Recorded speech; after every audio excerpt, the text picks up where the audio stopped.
Bismillahirrahmanirrahim. Assalamualaikum warahmatullahi wabarakatuh.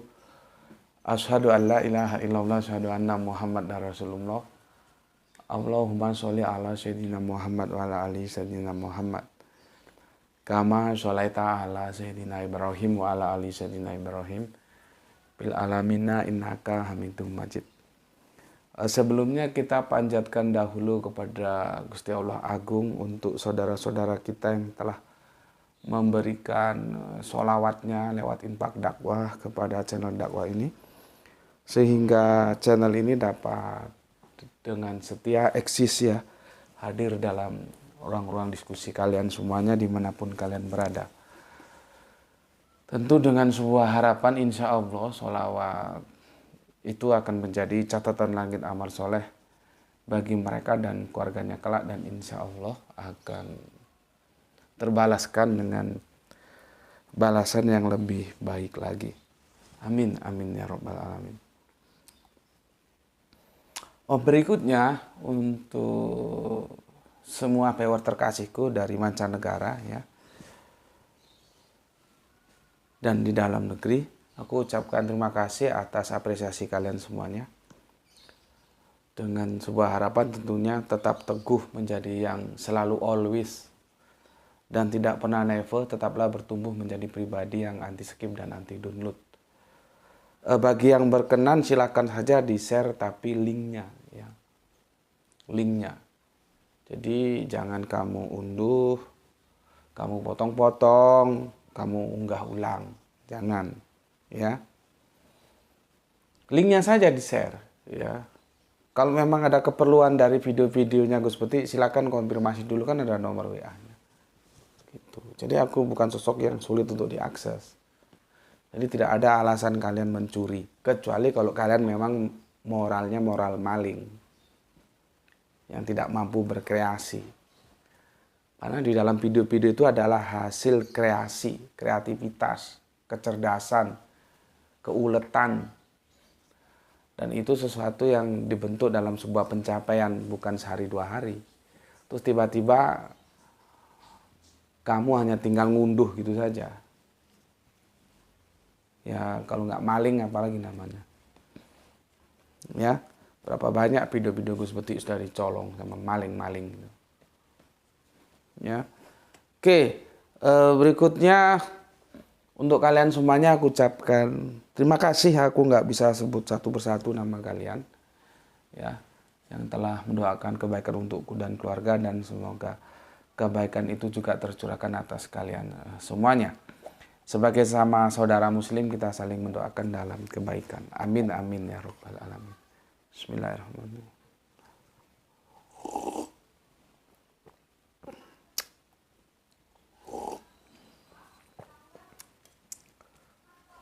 Kita akan lanjutkan kajian kita.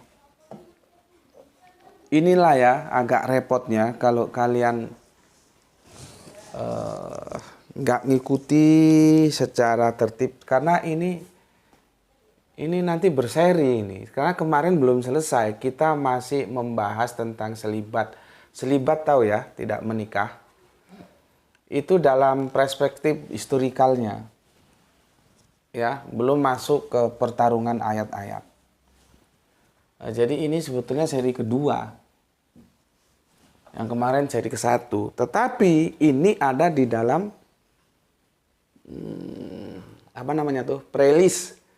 playlist yang diawali dengan kita memberikan apresiasi kepada Pendeta Mel Atok ya, bahwa beliaunya berterima kasih kepada Islam karena benteng terakhir ya, sehingga LGBT di negara kita itu belum menjadi sesuatu didok sebuah undang-undang yang resmi. Kalau sudah didok undang-undangnya resmi, dia sudah punya kekuatan hukum ya, jebol kita semua. Ya, dan LGBT itu musuh kita bersama.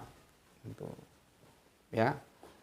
Ya semoga lah bisa bertahan, tapi sampai kapan seperti pernyataan Pendeta Mel Atok itu ya, itu yang menjadi tugas kita masing-masing ya, untuk saling mengawal. Oke, selibat ini akhirnya kita menyasar ke sini, karena kan Alkitab itu di seri-seri awal sudah kita jelaskan kalau aku pakai istilahan atau idiom perspektif Islam, sunatullahnya, ya, ketetapannya, jadi atau fitrahnya gitulah ya. Dia menikah, dan menikah itu lawan jenis, laki perempuan, bukan laki dengan laki, perempuan dan perempuan gitu loh. Terus akhirnya dari sana kan kita terpikirkan juga lah, supaya apa menikah? Supaya beranak cucu. Karena kalau pedang sama pedang bawa sampai mampus ya nggak bisa hamil, nggak bisa beranak cucu. Begitu juga kalau cewek sama cewek.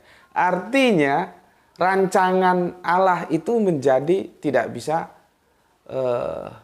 berjalan karena kita menentang hukum Allah itu. Itu sudah menjadi ketetapan Allah. Adam dan Hawa, bukan Adam dan Joni, bukan Hawa dan Lea, enggak. Tapi Adam dan Hawa. Supaya bisa beranak cucu. Itu kan blueprintnya dari Gusti Allah Agung sejak di kejadian awal. Akhirnya berkembang, lalu bagaimana kalau bukan LGBT tapi dia selibat? Apakah dia tidak menentang hukum Allah? Nah, kemarin kan aku sudah bilang ya, itu kalau menggunakan Matius 19:12 sebagai argumentasi selibat itu Alkitabiah, ya sorry aja, itu anak kemarin sore yang belum pernah baca Alkitab. Maksudnya bukan baca begini, kalau baca begini mungkinnya bolak-balik tiap hari ke gereja. Membaca artinya itu mencoba tahu apa pesan-pesan Alkitab. Itu yang aku maksud.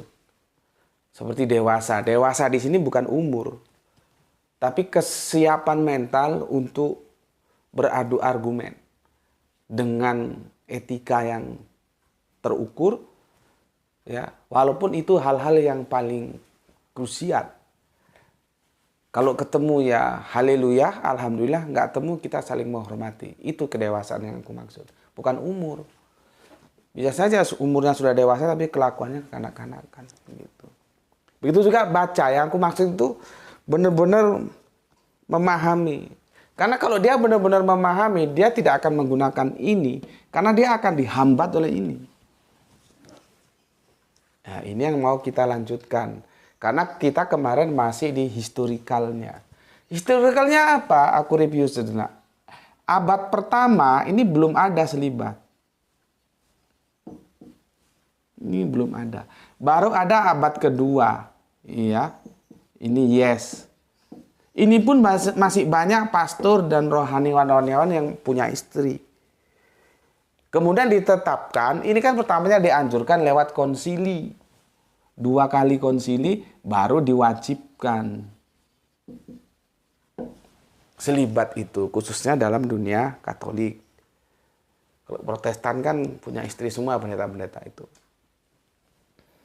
Dan aku review sejenak, kita hanya membaca, kemudian mengurai selibat dalam perspektif Abrahamic faith ya, tidak di agama saudara kita yang lain. Karena ada di luar Abrahamic faith yang juga selibat gitu ya. Tidak menikah. Kemarin kita sudah bahas. Sebetulnya kalau kita pahami ini uraian sejarah yang aku sampaikan, tidak mungkin ini bisa digunakan sebagai dalil argumentasi Alkitabiah seolah-olah Alkitab itu mendukung selibat. Walaupun tanpa hadirnya ini. Dari sini sajalah. Karena kalau memang iya, dari sejak abad pertama sudah ada selibat. Dan Yesus sudah memerintahkan kepada 12 para muridnya. Nyatanya kan tidak. Dan akhirnya kita tahu memang itu hasil pemikiran manusia. Karena apa? Karena adanya di abad kedua, abad ke-1 belum ada. Dan itu pun melalui 2 kali konsili. Ada proses tahapan yang harus dilalui. Dari pertama dianjurkan, baru kemudian diwajibkan. Nah, clear toh? Berarti kalau ini dijadikan argumentasi Alkitabiah, nggak usah kita ketemukan dengan ini. Ketemukan dengan sejarahnya saja. Runtuh. Itu mantik. Mantik itu begitu. Tapi otak kalian kadang-kadang goblok juga sih. Aku ajarin mantik nggak ngerti juga. Seperti kemarin aku jelaskan mantiknya tentang begadang itu memang tahun 75. Baru diketahui sebagai sebuah istilah. Tapi kan sebagai perilaku sebelum tahun 1975 sudah ada. Begitu juga homoseks itu dalam Alkitab itu baru diterjemahkan di abad-abad kekinian, abad-abad dulu nggak ada. Iya sebagai diksi terjemahan homoseks, tapi kan sebagai perilaku sudah ada sejak zaman Lut. Artinya kita mau membantah argumentasi yang disampaikan oleh pendeta-pendeta liberal itu gugur, gitu loh. Mantiknya itu begitu, mantik itu logika. Nah, kalau di pondok pesantren namanya mantik, ya. Kita jagoan mantik kita kan Kang Mas RG ya. Dia mantiknya bagus, mantep banget itu. Ya, padahal nggak pernah mondok dia. Mantik itu bagaimana cara kita menyusun argumen dari sebuah permasalahan yang ada, gitu loh. Seperti ini juga, ini mantiknya kan gampang. Ternyata dari sejarah dia mengalami proses. Kalau memang dia perintah Yesus sejak abad pertama sudah ada orang selibat, nyatanya kagak ada. Pertama. Yang kedua, ternyata dia pertama itu dihancurkan. Tidak diwajibkan. Baru diwajibkan ketika konsili, 2 kali konsili, ya, baru jatuhnya wajib. Nah, sekarang informasi yang aku terima, nih, ya. Jadi aku juga by data. Kalau nggak by data kan ya asal ngomong namanya. Sebentar. Ini ya, Paus Fransiskus akan meninjau kembali persyaratan hidup selibat bagi imam gereja Katolik. Jadi dia akan melakukan PK. Yang bisa di PK itu mesti karangan manusia, kemauan manusia. Kalau Allah kok mau di PK, PK ndasmu apa goblok gue. Ketetapan Allah itu nggak bisa di PK. Ya. Ini lihat ini, ya, yang atas.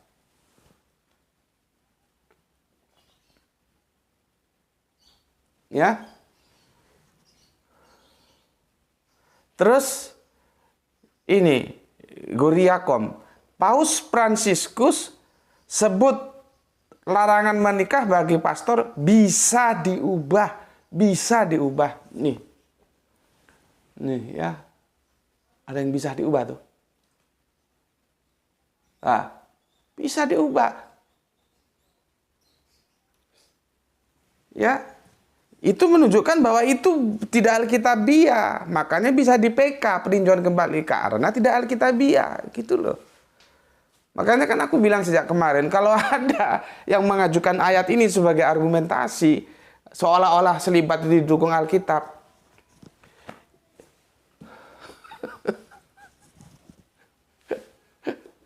Belajar dulu lah. Ya. Nggak usah banyak ngoceh, belajar dulu. Belajar yang pintar. Ya. Oke. Sekarang kita itu tadi dari jawaban kom dari Guriakom. Terus ada lagi ini tinjauan terhadap dasar-dasar teologis praktik selibat. Nih.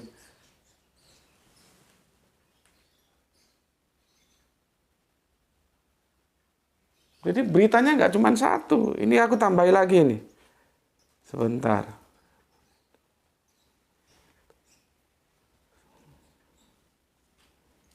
Ya. Nih yang paling atas nih. Paus Fransiskus, larangan praktek selibat imam gereja Katolik dapat diubah. Nih.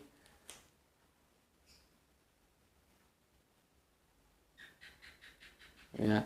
Dari situ kita tahu selibat itu tidak alkitabiah. Itu loh. Ya. Selibat itu tidak alkitabiah. Jadinya dia bisa di PK. Ya tinggal nanti bagaimana keputusan bapak-bapak yang ada di mana ya? Dia di Roma sana, ya. Di Vatikan sana apa hasil? Kalau dulu lewat konsili ya sekarang pembatalannya lewat konsili gitu. Ya. Oke, sekarang kita mau lihat setangguh apa Matius 19:12 ini. Ya. Oke, sebelumnya aku bacakan dulu komen yang masuk dari kalian ya. Tuh ini nanti kedua tuh ya. Terus yang kemarin gimana nulisnya ke satu itu?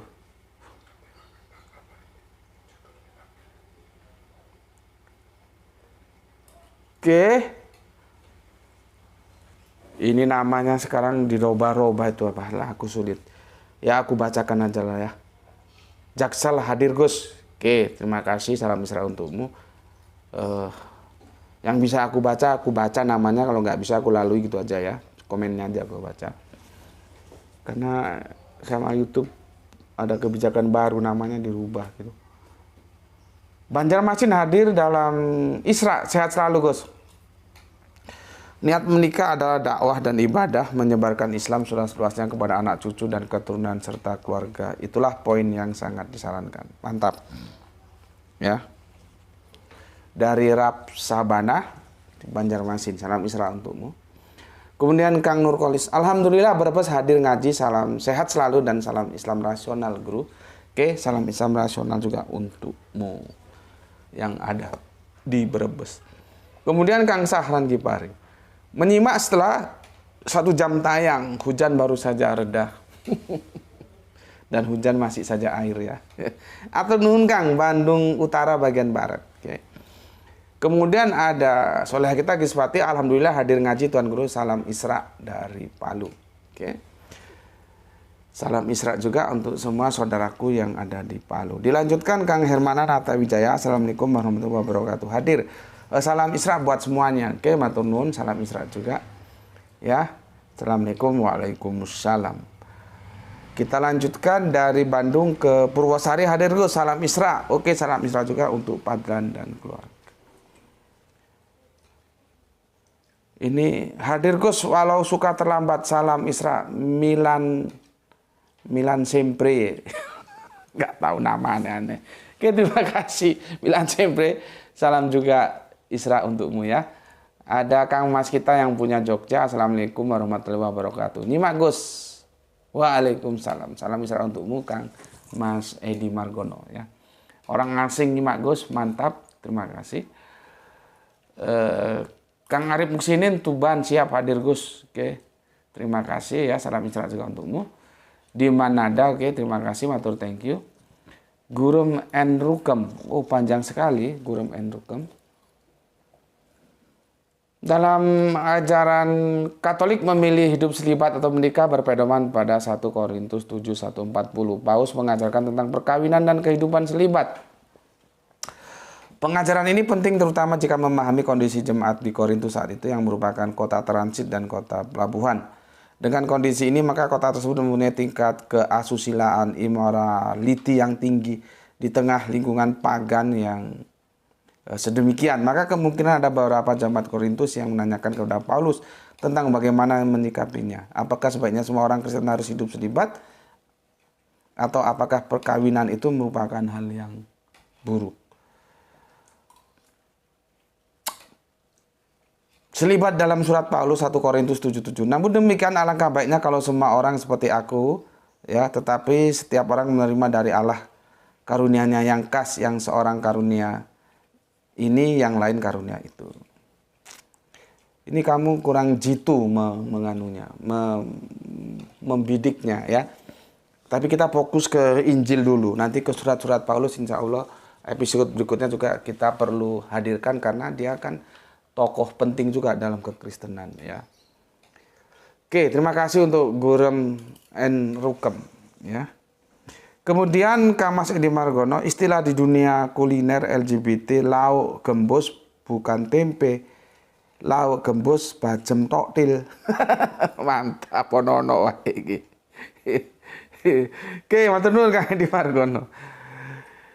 Hermas Edison, matur thank you. Terima kasih, salam Isra yang ada di Palangkaraya. Kang Irfan ya. Kalau lihat judulnya sih Alkitab tidak pernah mengajarkan selibat.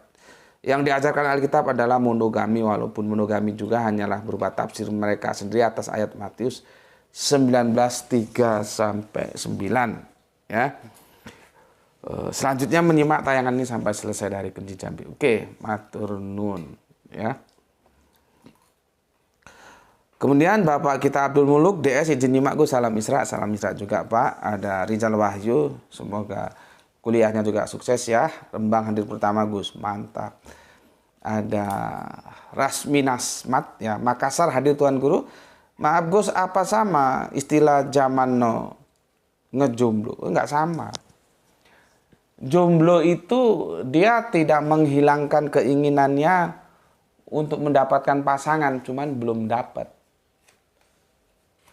Kalau selibat itu dia sudah menetapkan hati, memang dia tidak berusaha mencari pasangan. Jadi pada titik tidak berpasangan, di poin itu sama. Tapi trigger apa yang menjadikan mereka tidak berpasangan itu yang beda. Yang selibat itu memang sudah diniatkan. Yang jomblo itu belum kesampaian. Dia mau cari pasangan tapi belum kesampaian, belum dapat, maka dia jomblo gitu. Jadi beda ya.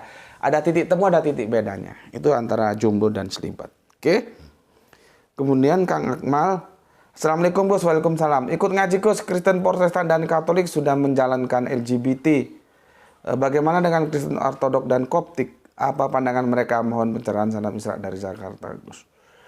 Kristen Ortodok dan Koptik sampai detik ini belum ada info yang bisa kita akses. Ya, Ortodok yang banyak tersebar di Rusia, dulu Uni Soviet, itu sepertinya enggak ya. Karena dalam tekanan Putin atau bagaimana, aku juga kurang tahu. Karena Putin itu keras loh, ya, dihajarnya siapa yang selibat ya. Sorry.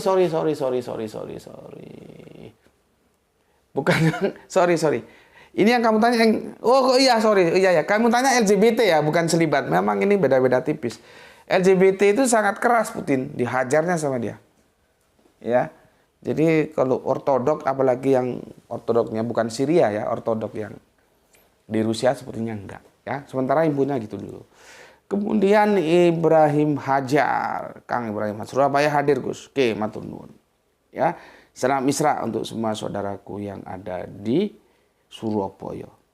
Oke, aku nggak punya hutang, ya. Aku sudah bacakan semua. Sekarang kita masuk ke sini, ya.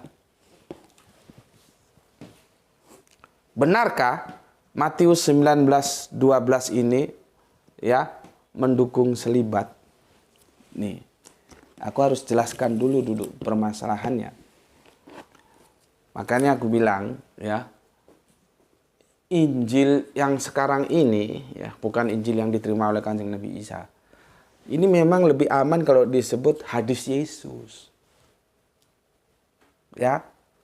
Jadi kalau ada yang berbeda-beda ya hadis ya bisa dimaklumi, tapi kalau dia diterima sebagai kitab suci setara Torah, setara Al-Qur'an, sepertinya agak berat gitu loh ya. Cuman ini ya kembali ke teman-teman Kristen lah, kan aku hanya menyampaikan pendapatnya dari salah satu dosen Institut Injil Indonesia dan aku setuju itu ya. Dan videonya kan sudah ada. Silakan kamu tonton ya, bahwa Injil itu ya setara hadis gitu ya. Oke, sekarang kita harus tahu dulu karena kita akan mengcompare antara Matius dan Markus. 19 ayat 19 itu tentang perceraian. Lihat ini. Ini ya. 19 perceraian. Ya, perikopnya 19 perceraian. Di bawahnya ada tulisan Markus 10 1 sampai 2. Artinya mereka dianggap sinoptik. Meskipun sebetulnya tidak sinoptik. Ini Matius ya. Injil Matius. Oke, sekarang kita lihat ke Markus. Jadi kita langsung saja ke kitab sucinya. Markus 10:68, Markus 10. Lihat ini, perikopnya sama, perceraian.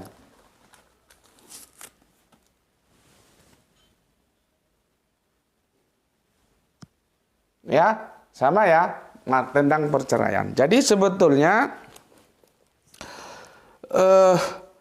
tidak ada yang spesifik menyatakan tentang selibat, tidak ada. Kita akan mendapatkan informasinya ketika orang-orang Farisi itu ya menguji Kanjeng Nabi Isa atau Yesus tentang perceraian.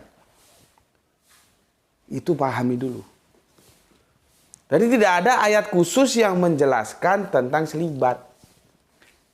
Kita dapat penjelasan dari selibat itu adalah sebuah interpretasi doang terhadap Matius 19:12. Ya. Tapi apakah ini bisa bertanggungjawabkan? Nah, kita lihat dulu. Ini saling copy paste ini. Sebetulnya kalau dipaksakan Injil itu tidak ada yang sinoptik. Tapi kalau kita memaklumi beberapa hal, maka yang sinoptik ini ya Matius, Markus. Nanti Lukas itu sudah mulai dia berbeda. Terus Yohanes tambah berbeda sama sekali. Gaya bahasanya juga lain. Nah, sekarang kita dihadapkan Matius, Markus mana lebih tua. Ini setelah aku cari data, beda lagi loh datanya. Aku kadang-kadang, makanya aku bilang, data yang di Wikipedia itu ya nggak bisa jadi pedoman juga ya kadang-kadang. Karena berubah lagi. Kalau data yang aku miliki ya, yang namanya Markus itu lebih tua dari Matius, ini 50 Masehi. Sedangkan ini 70, berarti tua ini 20-an tahun. Tapi sekarang aku tadi coba googling lain lagi. Ya. Ini Markus gini. Kita tidak tahu secara persis. Nah, jadi jujur ini apanya ini namanya.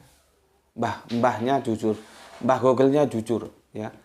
Kita tidak tahu secara persis kapan Injil Markus itu ditulis. Nah, jadi semuanya sangkaan saja, ya. Dan dia juga pasti tidak tahu persis siapa Markus itu dan apakah memang Markus itu muridnya Yesus atau tidak. Kalau ke sana rame lagi nanti. Tapi kita abaikan dulu itu, ya. Oke, kita tidak tahu secara persis kapan Injil Markus ditulis. Markus kemungkinan dalam tanda kutip, ya, kemungkinan loh ya. Menulis Injilnya, nah, ternyata ditulis di Roma. Antara 64 dan sampai 70 Masehi. Ya. Tulisnya di Roma antara 64 sampai 70 Masehi. Tuh. Ya. Barangkali tidak lama setelah Rasul Petrus menderita mati syahid pada sekitar 64 Masehi. Nih. Ya. Oke. Sekarang kita Injil Matius. Ini langsung ya, dari datanya langsung nanti tak tunjukkan. Jadi aku tidak menambah, tidak mengurangi. Penemuan naskah-naskah papirus teks Oxford Papyr oleh Prof. Carsten Peter Tiede memberi bukti kuat bahwa Injil Matius ditulis sebelum tahun 65 Masehi. Ini kita nggak tahu sebelum itu kapan. 65 Masehi, tapi dia ke sini. Ya. Oke. Di antara naskah-naskah tersebut ditemukan 3 lembar yang berisi ayat-ayat dari Injil Matius pasal 26 tentang pengurapan Yesus di rumah Simon Sikusta dan Betani. Oke, enggak penting lah ini ya. Oke. Ini tuh. Sekarang pertanyaan gue, mana yang tua? Agak repot ini menentukan. Karena nanti kita bisa mengorek mana mengkopi mana. Apakah Matius mengkopi Markus atau Markus mengkopi Matius? Ya. Kalau ini 64 sampai 70 Masehi, berarti ini irisannya ada di 64 65. Nah, ini sebelum 65, tapi ini juga semua dugaan. Ya. Maka kalau ini kita gunakan, ya, ini menjadi lebih tuaan. Padahal di sumber dulu ada beberapa tahun lalu aku baca Markus ini 50 Masehi dulu. Aku tapi mau melacak lagi sumber datanya sudah nggak ketemu, sulit ya. Dulu tua Markus. Sekarang ada data baru lagi, makanya pengetahuan itu cenderung berubah-berubah kalau ada data lain yang lebih akurat, apalagi tentang sejarah ya.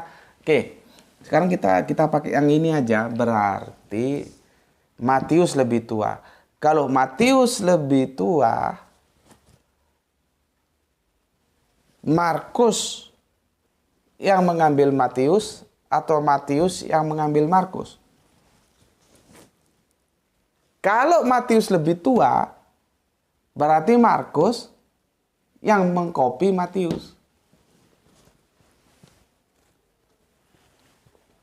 Sebaliknya, ini kan data sekarang. Kalau yang aku pelajari dulu, Markus lebih tua dari Matius. Maka Matius yang mengopi Markus. Ini dulu ingatku, ini tahun 50 Masehi. Kalau Yohanes tuh 90-an sudah hampir 100 Masehi. Yohanes ini loh ya. Inilah sulitnya kita bahas tentang waktu kalau sudah masuk ke sejarah, dia tidak akurat. Ini tadi sudah kita baca, ini kemungkinan, ini juga kemungkinan juga. Jadi mana tuh eksak punya Bapak tadi, exactly-nya itu kita tidak tahu persis kapan Injil Markus ditulis. Nah ini, ya tidak tahu persis. Ini Matius, penemuan naskah-naskah papirus memberi kuat bahwa Injil Matius ditulis sebelum 65 ya. Ini juga sebelum tahun 65 Masehi tahun berapa? Kan sama aja ini. Sebetulnya ya nggak pasti semua. Ya. Jadi kita tidak bisa mengatakan ini lebih tua dari ini atau ini lebih tua dari ini, sehingga kita tidak bisa mengatakan siapa mengcopy siapa ya, supaya lebih aman saling copy paste. Ini mengopi ini mengopi ini, gitu aja lah. Ya, oke. Oke, ya. Kalau kita baca ini, nanti kita tahu apa isinya, tapi kita sebelumnya ke sini dulu. Kamu buka Injil Matius 19, ya. Sebetulnya panjang itu ya. Mulai ayat yang ketiga ya.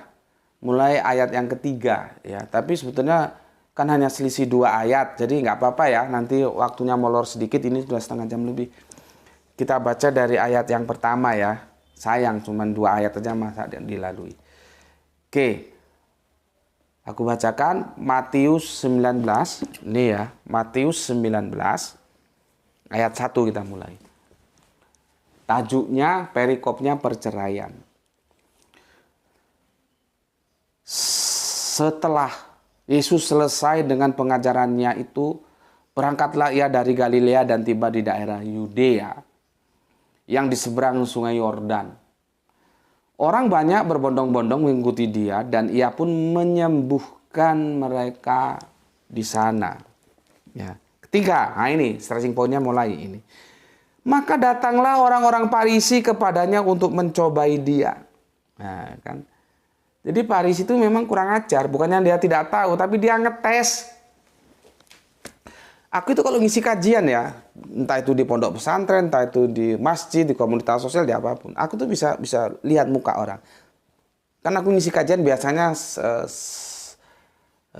jam atau 1,5 jam lah ya, maksimal 2 jam. Setelah itu kan tanya jawab. Aku mesti memberikan ruang tanya jawab sebagai bentuk hormatku kepada audiensku ya. Jadi waktu jangan dihabiskan. Kalau ada narasumber menghabiskan waktu tidak memberikan waktu untuk tanya jawab, itu narasumber seperti itu minta ditempeleng aja kepalanya. Jangan pakai narasumber seperti itu. Kalau nggak siap jadi narasumber, jangan pakai narasumber. Jangan jadi narasumber ya. Narasumber yang bijak itu harus menghormati audiennya dengan cara memberikan mereka waktu untuk bertanya. Gitu. Ya, oke. Jadi aku bisa lihat mana orang yang bertanya tidak tahu, mana orang yang bertanya ngetes, mana orang yang bertanya untuk menyamakan pendapat dia sama nggak pendapat gue. Itu mukanya bisa kita baca. Di sini Farisi ini bertanya kepada Yesus untuk mencobai. Bukan Farisi tidak tahu. Dia sudah dapat hukum Yahudi itu sejak zaman nenek moyangnya Musa dulu, dan itu diwariskan. Makanya ditulis di sini mencobai dia. Itu loh. Ya. Oke. Maka datanglah orang-orang Farisi kepadanya untuk mencobai dia. Domir dia itu ke Yesus ya. Mereka bertanya, apakah diperbolehkan orang menceraikan istrinya dengan alasan apa saja? Ya. Yang keempat, jawab Yesus. Tidakkah kamu baca bahwa Ia yang menciptakan manusia sejak semula menjadikan mereka laki-laki dan perempuan? Dan firman-Nya, sebab itu laki-laki akan meninggalkan ayah ibunya dan bersatu dengan istrinya sehingga keduanya itu menjadi satu daging. Dari mana itu dikutip? Dari mana Yesus mengatakan begitu? Dari perjanjian lama. Kitabnya orang Yahudi. Itu ada di Kejadian 1:27, Kejadian 5:2, nanti ada Kejadian 2:24 juga dikutip. Jadi artinya hukum itu terus. Gitu loh. Ya. Tapi jangan tanya dari mana kok Yesus tahu, padahal itu kan sudah berapa ratus tahun yang lalu. Wah, repot lagi menjelaskannya. Orang dia nabi kok ya, dikasih tahu lah sama yang maha tahu, ya. Jadi Yesus itu kalau ditanya Farisi itu mantapnya apa? Dia nggak pernah jawab A terus A, B, nggak mau. Yesus itu mesti menjawabnya retorik. Karena apa? Si Farisi itu mau diajak berpikir juga, otaknya biar nggak mampet. Ya ini kan dia nggak jawab iya atau tidak, tapi dikasih penjelasan biar Farisinya ikut mikir. Apa katanya? Ya jawab Yesus, tidakkah kamu baca? Nah kan gitu kan. Tidakkah kamu baca bahwa Ia menciptakan manusia sejak semula menjadikan mereka laki-laki dan perempuan? Dan firman-Nya, sebab itu laki-laki akan meninggalkan ayahnya dan ibunya. Kemana kalau meninggalkan? Karena bersatu menjadi satu daging bersama istrinya, alias menikah. Gitu loh ya. Demikian mereka bukan lagi dua melainkan satu, karena apa yang telah dipersatukan Allah tidak boleh diceraikan manusia. Ya, kata mereka kepadanya, ya, kata mereka itu Farisi ya. Jika demikian, apakah sebabnya Musa memerintahkan untuk memberikan surat cerai jika orang menceraikan istrinya? Dijawab sama Yesus. Kata Yesus kepada mereka, karena ketegaran hatimu, Musa mengizinkan kamu menceraikan istrimu. Nih, ya. Tetapi aku, kata Yesus, berkata kepadamu, barang siapa menceraikan istrinya, kecuali karena zina, lalu kawin dengan perempuan lain, ia berbuat zina. Ya, lihat ini dialognya bagus ini ya. Setelah itu murid-murid itu berkata, ini bukan si Farisinya ya. Ini langsung dia ngepotnya kok ke murid-murid, juga aneh juga ini. Yang tanya kan Farisi, yang dijawab Farisi. Akhirnya murid-murid yang berkomentar. Ke 19:10 itu ya. Murid-murid itu berkata kepadanya, jika demikian halnya hubungan antara suami dan istri, lebih baik jangan kawin. Nah, disinilah terus diargumentasikan selibat. Padahal ini ayat ini tidak memerintahkan orang selibat. Itulah yang dibilang. Kalau menggunakan ayat ini sebagai argumentasi, Alkitab mendukung selibat, itu hanya sebuah kebodohan dari otak yang cuma isinya setengah tiang. Setengah tiang aja nggak ada. Setengah tiang bagi dua nanti, seperempat tiang. Ya, nggak ada. Dilihat dari perikopnya sudah jelas, ini membahas perceraian. Ya, jadi menukil di 19:10 ya, murid-murid itu berkata kepadanya, jika demikian halnya hubungan antara suami dan istri demikian ketatnya ya, maka mereka mengatakan lebih baik jangan kawin. Nih. 19:10. Yang ngomong selibat jangan kawin itu bukan Yesus. Ini murid. Gitu loh. Yang anehnya lagi, ini kan debatnya dengan Farisi. Kenapa muridnya yang mengomentari? Silakan Anda pikirkan bagaimana Matius bisa menceritakan ini. Apakah ini benar-benar dinukil secara akurat? Karena aneh, diskusinya di awal yang tanya itu Farisi. Dijawab Yesus. Tiba-tiba nongol di ayat 19-10 yang komentar muridnya. Kalau begitu wes nggak usah kawin wae, gitu loh. Inilah yang dipahami orang, dianggap ini mendukung selibat. Ya. Oke. Terus setelah murid mengatakan demikian, apa komentar Yesus? Aku langsung nukil Alkitab loh ya, bukan pendapat orang loh ya.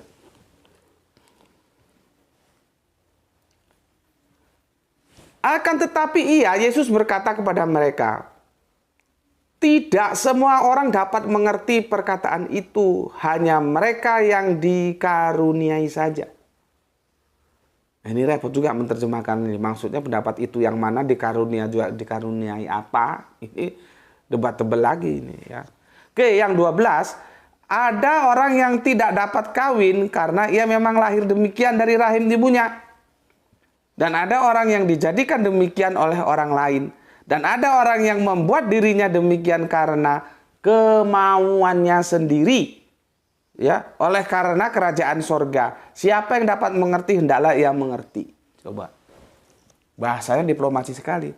Kalau nggak mengerti, ya nggak mengerti dia. Maka di sini bisa kita uraikan dari 9-10 ini. Kenapa orang tidak kawin? Ya. Tuh, pertama. Ya. Pertama.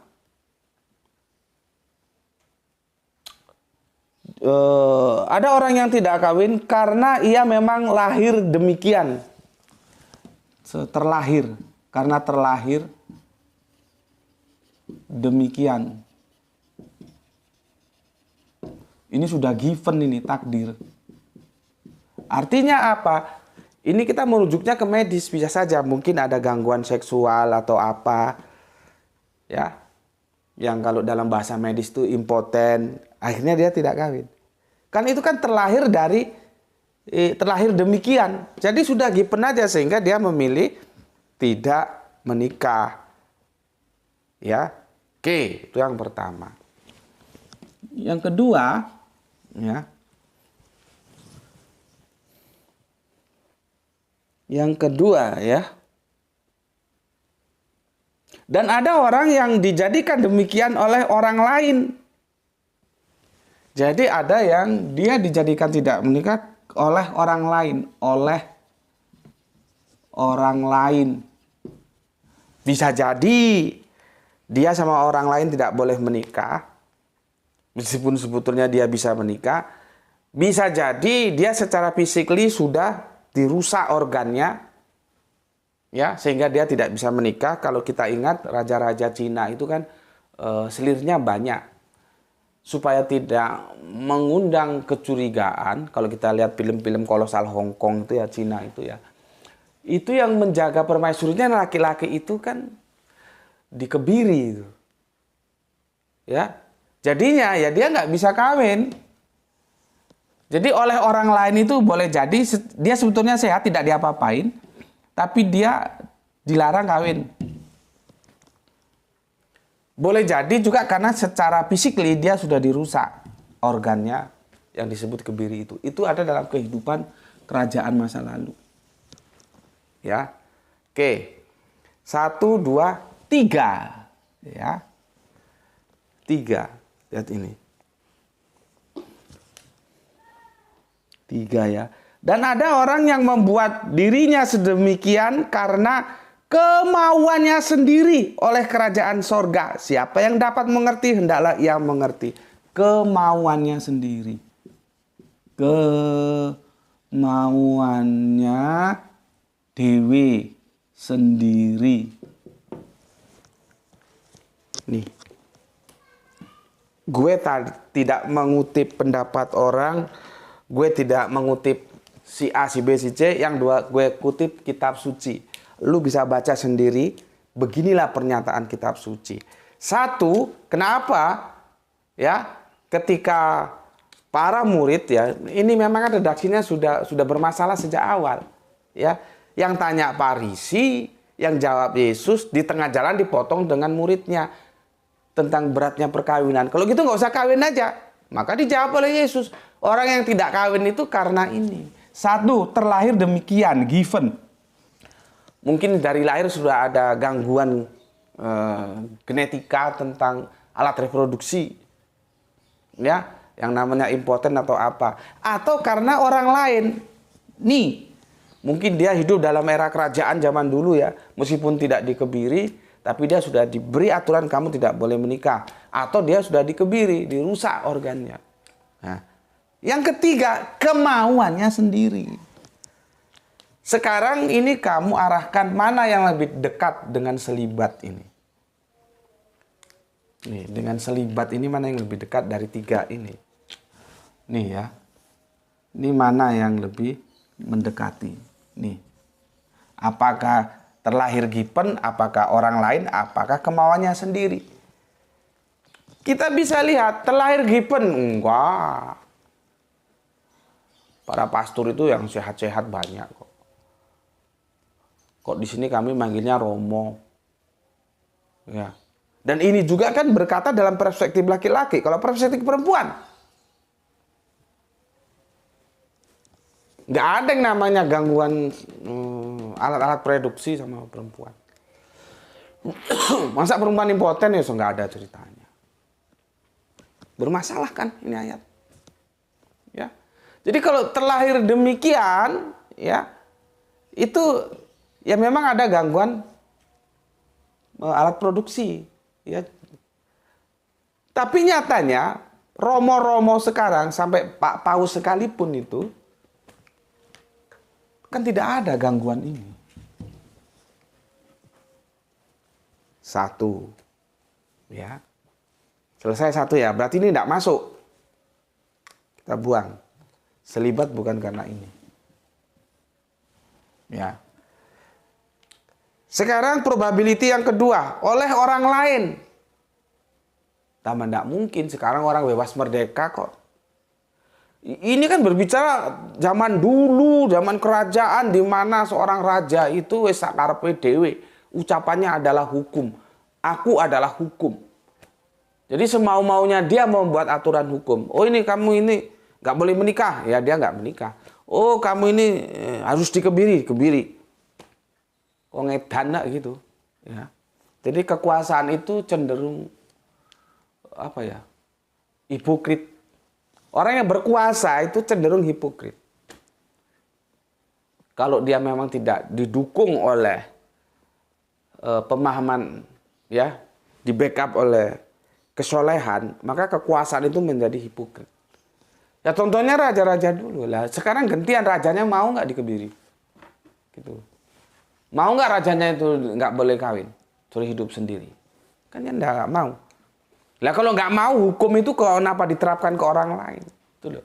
Makanya aku sudah pernah mengatakan, orang itu sebetulnya manusia itu tidak boleh membuat hukum. Hukum itu yang ada hukum Allah. Karena kalau manusia membuat hukum, cenderung hukum itu merugikan manusia yang lain dan menguntungkan manusia yang membuat hukum itu. Kalau nanti berbicara kelompok, menguntungkan kelompoknya, menindas yang lain. Itu sudah begitu lagunya. Makanya hipokrit.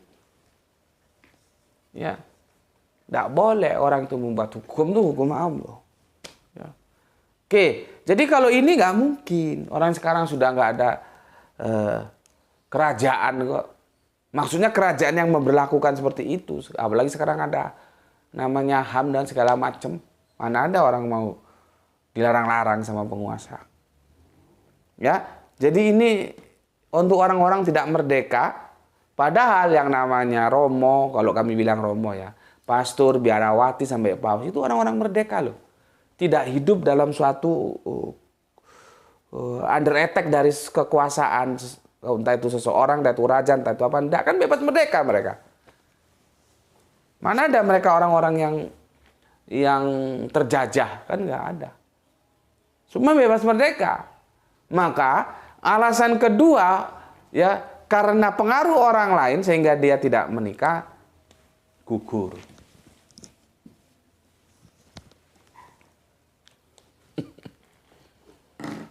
Sekarang alasan kedua. Ya. Bismillahirrahmanirrahim. Kedua sudah ya, ketiga.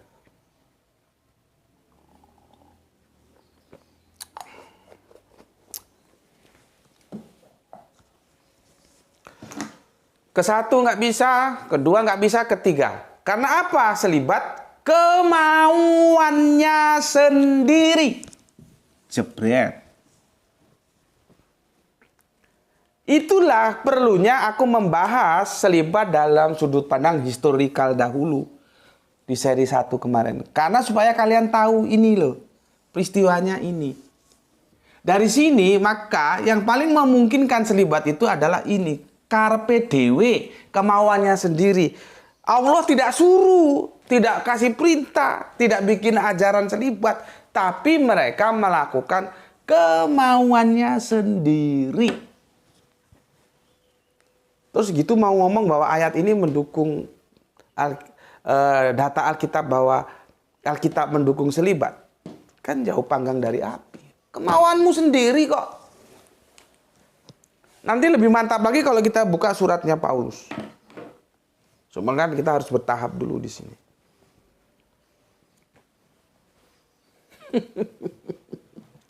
Jadi ya, kalau baca itu harus dipahami dengan benar. Ayat ini, ya backgroundnya seperti apa, nanti korelasinya dengan ayat mana, maunya gimana. Ini nanti kita belum selesai di yang Markusnya. Nanti benar nggak ini semua? Karena Markus juga mencatat tentang perceraian. Apa kata dia? Insya Allah besok akan kita kupas tuntas. Nah nanti, kenapa ini nanti bisa menjadi versus? Nggak bisa kalau ini saling melengkapi, nggak bisa. Ini versus. Karena dua pernyataan yang berbeda tentang satu peristiwa yang namanya perceraian. Tahu? Makanya jangan sembarangan. Ya, kita tahu satu ayat ini langsung kita jadikan patokan. Perlu dipertimbangkan ayat-ayat lain, ya. Maka sekali lagi aku katakan ya bahwa Alkitab ketika ditanyakan apakah mendukung selibat, terus yang ditanya itu menjawabnya dengan patokan 1910 ini, itu jauh panggang dari api, bos. Yang ditanya ke kanan, yang jawab ke kiri. Karena apa? Lihat ini. Kemauannya sendiri. Bukan kemauan dari Gusti Allah ditetapkan menjadi sebuah ketetapan. Yuslibat kalau mau menjadi, gampangannya mau menjadi tokoh agama gitu loh. Nggak ada. Kemauannya sendiri. Gitu loh. Sesuai dengan di sini. Karena apa? Abad pertama kagak ada. Abad kedua masih dianjurkan, ya. Baru kemudian lewat konsili, itu pun 2 kali konsili baru diwajibkan. Yang wajibkannya siapa? Ya mereka sendiri, orang kemauannya sendiri kok. Allah kagak suruh. Maka itulah ketika kita menukil di awal tadi apa yang disampaikan oleh Paus Fransiskus itu benar adanya. Artinya apa? Ini bisa di PK. Ngerti PK nggak? Peninjauan kembali. Ini loh, ini namanya PK. Jadi kalau ada sebuah ketetapan sudah diputuskan, nggak tahu ya kalau inkrah itu bisa di PK nggak ya? Mungkin yang pakar hukum lah jelas no ya. Tapi setahu inkrah itu kalau ada novum ya. Novum itu bukti baru ya bisa di PK, peninjauan kembali. Tadi di awal sudah aku jelaskan bahwa Paus apa mau tuh? Paus Benedictus mengatakan bisa ditinjau kembali. Nah, sekarang karena dulu penetapannya lewat konsili, ya sekarang konsili ulang. Gitu loh. Apa repotnya? Nanti hasil konsili mengatakan tidak ada selibat, ya semua rapi. Semua menikah. Gitu loh. Ya, karena kita tahu dari sebuah buku. Kenapa aku bilang dari sebuah buku? Karena aku belum pernah riset ke Vatikan sana. Itu awan gelap paus itu ya, yang terkait dengan penyimpangan seksual. Tapi sekali lagi, apakah buku itu bisa dipertanggungjawabkan? Ini repot juga. Ya, repot juga. Memang secara logik, yang namanya kebutuhan biologis itu kan harus tersalurkan lah. Kalau nggak boleh menikah, kemana lagi? Tapi kan itu masih taraf pemikiran hipotesisnya seperti itu. Nah, dulu ada buku, itu aku belum sempat beli. Awan gelap kepausan atau apa gitu ya. Sampai banyak itu diuraikan ya. Cuman kan aku juga bertanya, kita kan nggak boleh langsung percaya sejauh apa akurasi dari buku itu. Kalau dia riset, ya kita terima. Ya. Cuman kalau dia hanya hipotesa, ya maybe yes, maybe no, gitu. Hipotesanya memang kena seperti yang aku bilang tadi. Lah kita dilahirkan itu digivenkan, ditakdirkan untuk beranak cucu dan punya rasa senang kepada pasangan. Tiba-tiba itu diamputasi. Kemana lagi? Kalau nggak menjadi ini. Tapi kan itu kerangka berpikir teori yang perlu diketemukan atau dicari prakteknya apa begitu. Ya, itu perlu riset lapangan. Nah, buku yang pernah aku baca tapi belum sempat aku miliki, kalian kalau punya itu bagus, itu mungkin bisa share ya, tentang kehidupan para paus atau apa gitu. Itu menceritakan seperti itu. Cuman dia risetnya itu benar riset atau enggak, atau sekedar hipotesis. Itu yang seharusnya kita pertanyakan dulu. Maksudku begini loh, kalian juga baca buku harus harus kritis. Sejauh apa data-data yang disampaikan itu akurat gitu loh. Kalau enggak ya enggak usah, abaikan saja gitu. Ya. Aku kira sudah cukup ya seri 2. Besok kita masuk seri 3 tentang Markus ya. Tentang Markus. Jadi ada 3 orang tidak kawin lagi, itu 1 terlahir demikian, 2 karena orang lain, ketiga kemauannya sendiri. Kalau kita tarik ke sini historikalnya, maka selibat yang ada dalam dunia Katolik, Protestan enggak ya, itu lebih cenderung ketiga ini, kemauannya sendiri. Artinya bukan perintah dari Allah Bapa ya. Bapa tidak pernah memerintahkan itu. Makanya kalau mau di PK ya silahkan ya. Tapi pemikiran dari Pak Paus itu ya bagus, menarik itu ya. Sekarang tinggal dilaksanakan saja kalau memang begitu. Paus Fransiskus ini kan dia bilang ya, peninjauan kembali persyaratan hidup selibat bagi imam gereja Katolik gitu ya. Artinya mereka membuat hukum untuk mereka, bukan hukumnya Allah. Oke, semoga jelas sampai di sini ya. Ini sudah adzan asar, aku harus sholat asar berjamaah ya. Pesan aku, kita bahas ini dalam perspektif pengetahuan ya. Jangan dibawa ke perspektif sosial, karena apapun itu kalau sudah sosial itu sudah terapan. Jadi kita harus hormati apa keputusan Katolik yang sampai sekarang masih dalam wacana mau PK. Artinya kan selibat masih berjalan gitu. Sebagai terapan di dunia sosial ya harus kita hormati. Ya, jadi kita membicarakan ini cukup dalam perspektif akademis saja gitu ya. Oke. Begitu pesan aku selanjutnya ya, jaga Allah, jaga Kanjeng Nabi, jaga Al-Quran, jaga sholatmu dalam bingkai keindahan imanmu. Tetapi tetap memberi hormat kepada saudara-saudara kita yang ada di jalan lain, karena mereka tetap saudara kita. Berikutnya semoga mendapatkan keberuntungan, rezeki yang barokah dan kesehatan yang prima. Ya, Bismillahirrahmanirrahim. Salam Isra, Islam rasional. Alhamdulillahirabbil alamin. Terima kasih. Matur nuwun.